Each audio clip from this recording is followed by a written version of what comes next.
नमस्ते दोस्तों।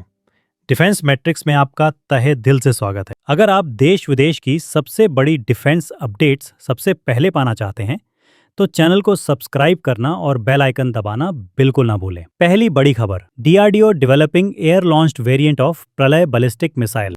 डीआरडीओ ने अब भारत के सामरिक शक्ति में एक और नया अध्याय जोड़ना शुरू कर दिया है।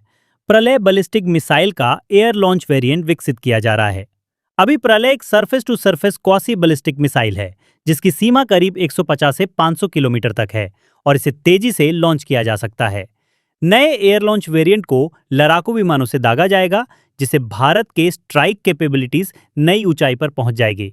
इससे भारत की सेना को दुश्मन के रणनीतिक ठिकानों पर त्वरित और दूर तक मार करने का जबरदस्त विकल्प मिलेगा। डीआरडीओ की इस परियोजना में एडवांस गाइडेंस सिस्टम, कम वजन और हाई मैन्यूवरेबिलिटी पर जोर दिया जा रहा है। इससे भारत को मल्टी डोमेन वॉरफेयर में एज मिलेगा और देश की सुरक्षा मजबूत होगी। दूसरी बड़ी खबर, पीएम मोदी ने किया मिशन सुदर्शन चक्र को शुरू। प्रधानमंत्री नरेंद्र मोदी ने मिशन सुदर्शन चक्र एडीएस की शुरुआत की है। भारत की क्रिटिकल सिविलियन इंफ्रास्ट्रक्चर को 2035 तक पूरी तरह सुरक्षित करने के लिए ये अत्याधुनिक एयर डिफेंस शील्ड है जो रेलवे, तेल रिफाइनरी, परमाणु संयंत्र और टनल जैसी जरूरी नागरिक संरचनाओं पर फोकस्ड है। इस मिशन के तहत डीआरडीओ ने एक multi layered ADS system design किया है जिसमें राडार, इंटरसेप्टर मिसाइल और कमांड सेंटर शामिल है। 2035 तक ये देश भर में स्ट्रेटेजिक लोकेशंस पर तैनात किया जाएगा। इसका मकसद एनिमी मिसाइल्स, ड्रोन्स या अन्य एरियल थ्रेट से भारत के नागरिक ठिकानों को सुरक्षित करना है। सुदर्शन चक्र की तैनाती से भारत अंतर्राष्ट्रीय स्तर पर अपनी होमलैंड सिक्योरिटी की छवि को रीडिफाइन करेगा और आतंक या युद्ध की स्थिति में भी क्रिटिकल इंफ्रास्ट्रक्चर को डैमेज होने से बचाया जा सकेगा। तीसरी बड़ी खबर, आईएफ ने रूस की R-37 विम्पेल लंबी दूरी की मिसाइल लेने की तैयारी शुरू की। भारतीय वायुसेना ने रूस से R-37 Vympel air to air missile की खरीद प्रक्रिया आगे बढ़ा दी है। R-37M एक hypersonic beyond visual range missile है जिसमें 300 और 400 किलोमीटर तक की ऑपरेशनल रेंज और माक 6 की जबरदस्त स्पीड है। ये मिसाइल भारत को दुश्मन के एवेक्स, रिफ्यूलिंग टैंकर्स और फ्रंटलाइन फाइटर्स पर दूर से हमला करने का नया विकल्प देगा। इसके advance guidance system, inertial navigation, radar homing और 60 किलोग्राम वॉरहेड इसे बेहद लीथल बनाते हैं। रशिया की तरफ से मेक इन इंडिया के तहत इस मिसाइल का स्थानीय निर्माण भी प्रस्तावित है। Su-30 MKI एयरक्राफ्ट की एवियोनिक्स अपग्रेड भी प्लान में शामिल है ताकि मिसाइल का फुल पोटेंशियल पर यूज किया जा सके। R-37M के आने से भारत को पाकिस्तान और चीन जैसे क्षेत्रीय विरोधियों के मुकाबले एयर कॉम्बैट एज मिलेगी।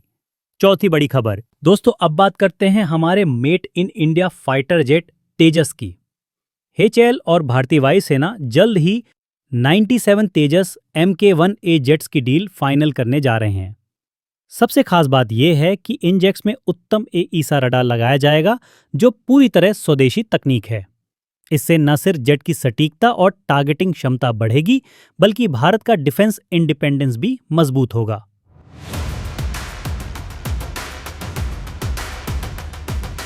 तेजस Mk-1A आने वाले समय में भारतीय वायुसेना की रीढ़ साबित होने वाला है। दोस्तों अब बारी है भारत के ड्रीम प्रोजेक्ट कावेरी 2.0 इंजन की।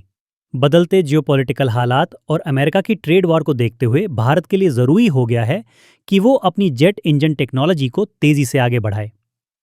कावेरी 2.0 अगर समय पर सफल हो जाता है तो भारत को फाइटर जेट्स और ड्रोन के लिए इंजन के मामले में किसी भी देश पर निर्भर नहीं रहना पड़ेगा।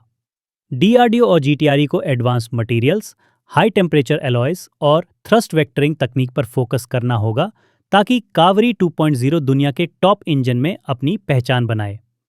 यही वजह है कि इस प्रोजेक्ट को टॉप प्रायोरिटी में रखा गया है। आखिरी खबर पाकिस्तान से। पाकिस्तान अपनी रॉकेट फोर्स बनाने की योजना पर काम कर रहा है। इसके तहत वो चीन से मदद लेकर लॉन्ग रेंज मिसाइल्स और रॉकेट आर्टिलरी को तैनात करने की तैयारी कर रहा है। यही वजह है कि भारत के लिए अब समय आ गया है कि वो कम लागत वाले क्रूज मिसाइल इंटरसेप्टर्स विकसित करे ताकि किसी भी अचानक होने वाले मिसाइल हमले को समय रहते रोका जा सके। दोस्तों ये थी आज की सबसे बड़ी सैन्य खबरें। इस वीडियो को लाइक, शेयर और सब्सक्राइब करें ताकि आपको हर डिफेंस अपडेट सबसे पहले मिले। जय हिंद।